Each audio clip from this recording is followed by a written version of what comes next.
Hello everyone, YouTube के इस channel में आप सभी का स्वागत है। आज का जो टॉपिक है वह है काव्य में अलंकार की पहचान कैसे करें।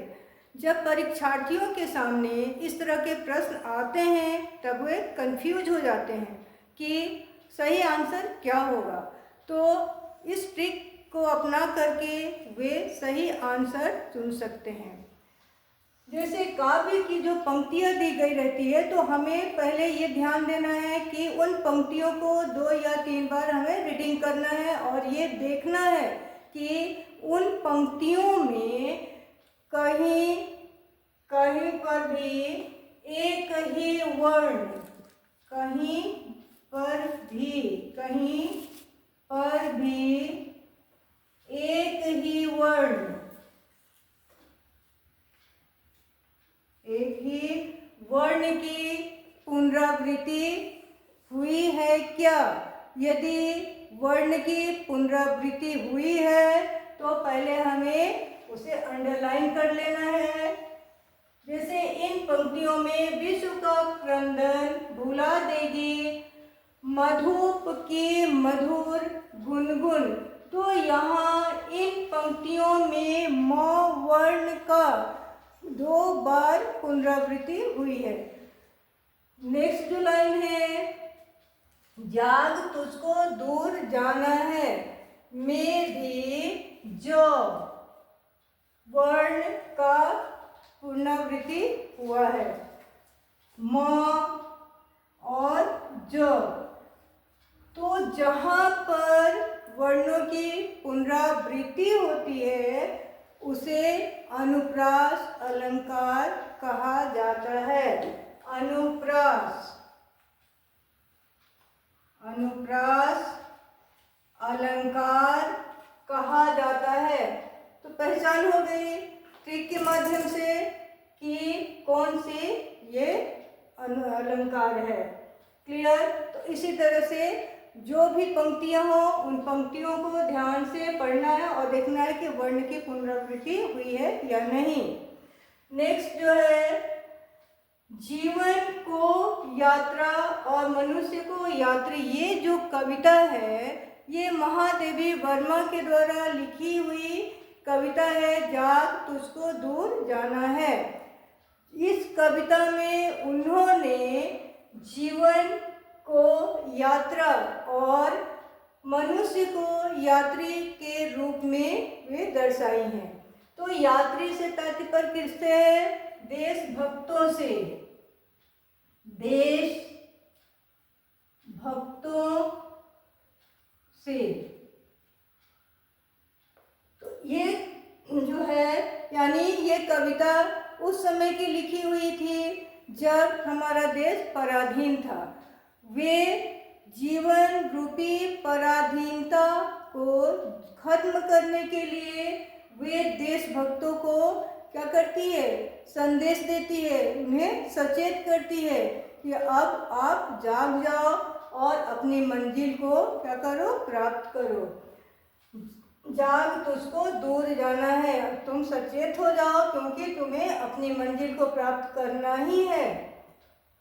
तो जहाँ पर इस तरह की बातें हों यानी 2 को एक साथ लिया जाए, उपमेय और उपमान, लेकिन दोनों का अर्थ एक रूप में लिया जाए, वहाँ पर रूपक अलंकार होता है।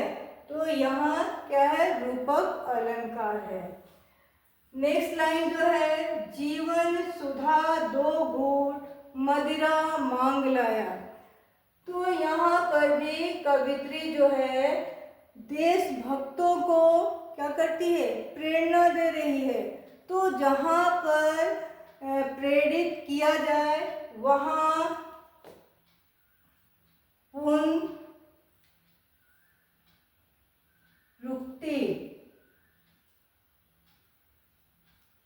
पुनरुक्ति अलंकार होता है। नेक्स्ट लाइन है, अंगारों की सैया पर मृदुल कलियां बिछाना। तो यहाँ कवित्री जो है इन पंक्तियों में देशभक्तों से कहती हैं कि तुम्हारे हृदय में अंगारा यानी ज्वाला, सैया मीन्स बिछावन, तुम्हारे हृदय में ज्वाला रूपी जो बिछावन यानी ज्वाला प्रज्वलित हो रहा है, उसे तुम्हें क्या करना है, दूर करना है और उसे वहाँ पर शांत करना है। उस स्थान पर तुम्हें क्या करना है, मृदुल कलियां बिछाना है, यानी वहाँ पर कलियां तुम्हें बिछा देना है। यानी जो दर्द है भारत माता की, उस दर्द को तुम्हें दूर करना है। तो यहाँ भी क्या है, ना ही किसी का विरोध किया जा रहा है, ना उसे स्वीकारा जा रहा है, ना अस्वीकारा जा रहा है।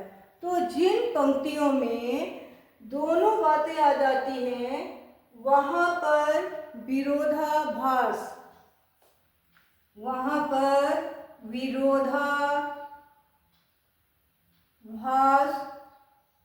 अलंकार होता है। इसी तरह से जागना, दूर जाना में कवित्री, जागना में सचेत होना और दूर जाना यानी मंजिल तक पहुंचना। तो यहाँ पर भी प्रेरणात्मक अलंकार है। प्रेरणा आत्मक अलंकार। नेक्स्ट है बीती विभावरी जागरी, अंबर पनघट में डूबो रही तारा, घट उषा नागरी। जहाँ पर प्रकृति यानी अंबर, पनघट, तारा, घट, उषा, ये यहाँ नागरी शब्द का भी प्रयोग किया गया है। नागरी यानी ग्राम वधु के लिए इस शब्द का प्रयोग किया गया है।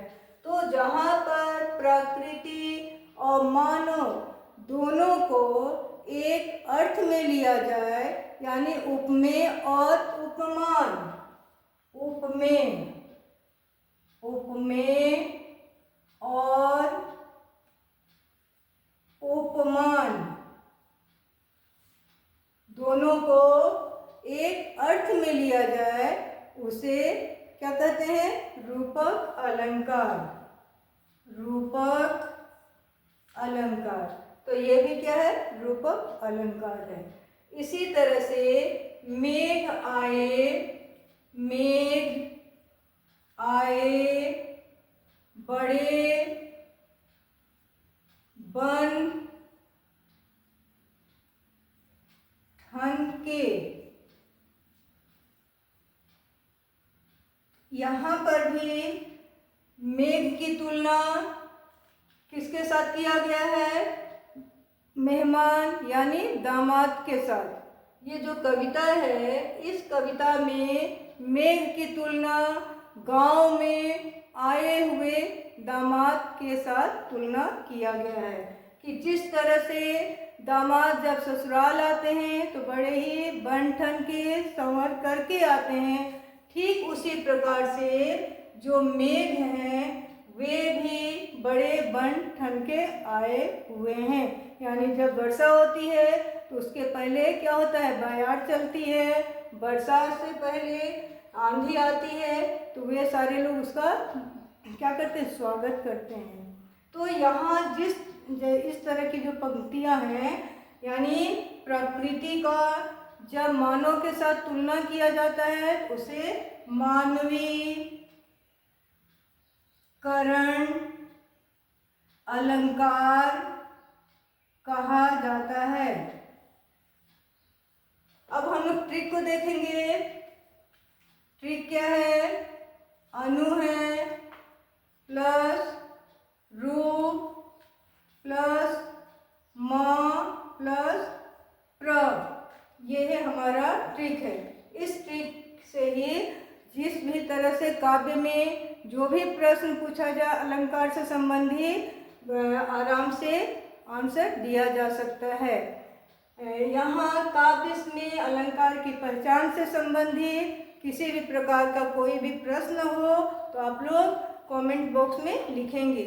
वीडियो को आप लोग लाइक, शेयर, सब्सक्राइब करना नहीं भूलेंगे और बेल आइकन को भी दबाएंगे।